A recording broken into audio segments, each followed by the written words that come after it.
सियासी और माशी भंवर में फंसे पाकिस्तान के पहले पार्लिमानी साल की शुरुआत हो गई। पार्लियामेंट के मुश्तरका इजलास में सदर ने खिताब के दौरान अपोजिशन का शदीद एहतजाज देखा। ऐवान मछली मंडी का मंजर पेश करता रहा और सदर मुमलिकत तजवीज देते रहे कि मुल्क को हालिया सियासी बहरान से निकालने की जरूरत है।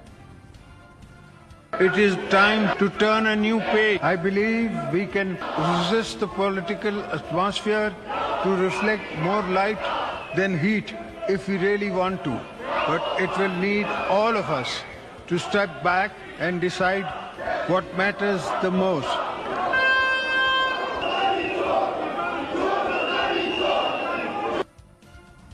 सियासी मुफाहमत, सियासी दर्जा हरारत में कमी और दो कदम पीछे हटकर सियासी कुव्वतों को जगह देने की तजावीज देते हुए सदर मुमलिकत ने कहा कि हकीकी कोशिश करें तो सियासी दर्जा हरारत में कमी ला सकते हैं। हमारे पास वक्त बहुत कम है, हमें ऐसा सियासी माहौल बनाना होगा जिसमें सबकी जरूरत को पूरा किया जा सके।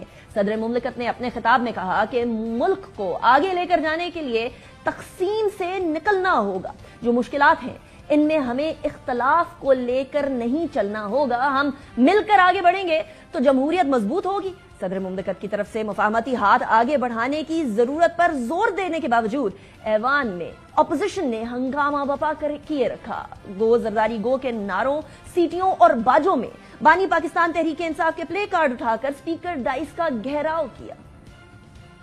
बिस्मिल्लाहिर्रहमानिर्रहीम।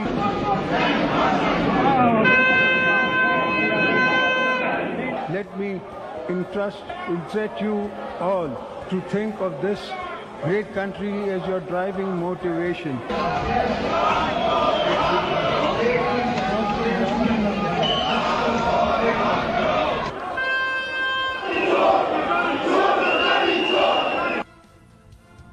अपोजिशन के शदीद एहतजाज के दौरान सदर मुमलिकत बार बार मुस्कुराते रहे और नए बाब के आगाज करने की राय देते रहे, मगर अपोजिशन इन्हें जमहूरी सदर मानने से इनकारी दिखाई दी।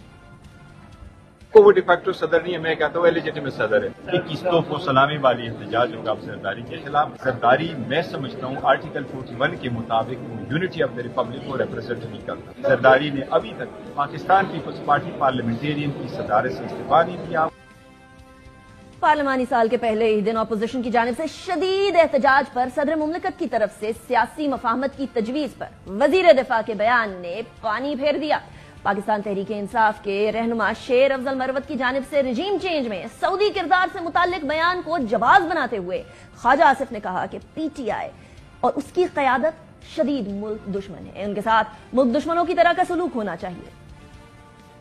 अपने मजमून सियासी मकासद के लिए एनार्की और तबाही पर फैलाने के लिए इस किस्म के बयानात दिए जाते हैं ताकि कोई भी यहाँ पे इन्वेस्टमेंट करने के लिए ना आए। ये एक कैंपेन है जो प्रोपेगेंडा करके, इससे बड़ी मुल्क दुश्मनी कोई नहीं है और इनके साथ मुल्क दुश्मनों जैसा जो है वो सलूक भी उसी तरह होना चाहिए।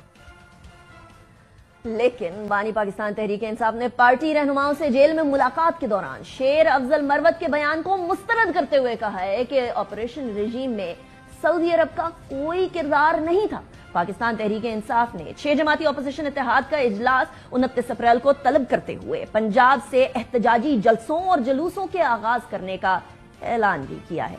ऐसे माहौल में जहां अपोजिशन ऐवान के अंदर और बाहर एहतजाज के लिए कमर कस रही है, वहां सदर मुमलिकत की जानिब से सियासी बहरान के खात्मे और मिलकर आगे बढ़ने की पेशकश कितनी काबिल अमल हो सकती है, क्योंकि हुकूमत और इसके वजीर पीटीआई क़यादत को मुल्क दुश्मन करार दे रहे हैं और 9 मई के मुकदमात को जल्द मंतकी अंजाम तक पहुंचाने के ख्वाहिशमंद।